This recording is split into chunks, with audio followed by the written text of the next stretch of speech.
اس دنیا میں سب سے بہترین شخص وہی ہے جس کو اس بات کی سمجھ آ جائے کہ میرا اللہ اس کائنات کی ہر چیز پر قادر ہے، میرا اللہ غفور الرحیم ہے۔ جس انسان کو یہ سمجھ آ گئی وہ انسان اس دنیا اور آخرت میں کامیاب ہے۔ ایک دفعہ آپ صلی اللہ علیہ وسلم کی محفل میں ایک بدو آ گیا۔ اس زمانے میں بدو ان لوگوں کو کہا جاتا تھا جو جاہل تھے۔ جب وہ شخص آپ صلی اللہ علیہ وسلم کی محفل میں آیا تو اس نے پوچھا کہ آپ صلی اللہ علیہ وسلم آخرت میں حساب کتاب کون کرے گا؟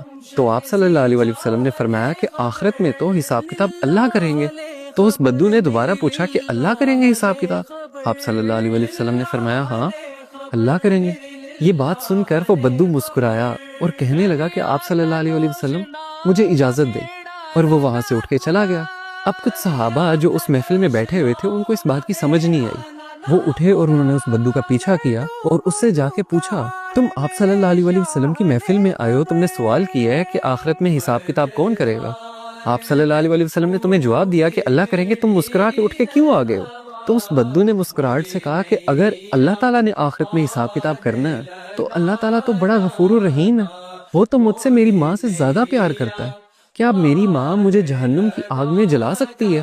جب میری ماں نہیں جلا سکتی تو وہ رحیم و کریم میرا مالک میرا اللہ مجھے کیسے جہنم کی آگ میں پھینک سکتا ہے؟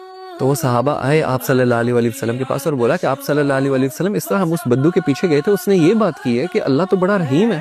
تو آپ صلی اللہ علیہ وسلم نے فرمایا کہ اگر اسے اللہ کی رحیمی پہ اتنا یقین ہے نا تو اللہ کبھی اس کو اپنی رحیمی سے مایوس کر نہیں سکتا، کیونکہ اللہ اپنے بندوں کے لیے بالکل ویسا ہے جیسا اس کا بندہ اس کے لیے گمان کرتا ہے۔ اگر اس کے بندے کو یہ یقین ہے کہ وہ بڑا رحیم ہے تو اللہ تعالیٰ اس کے لیے رحیم ہی ہے، اللہ تعالیٰ اس کو معاف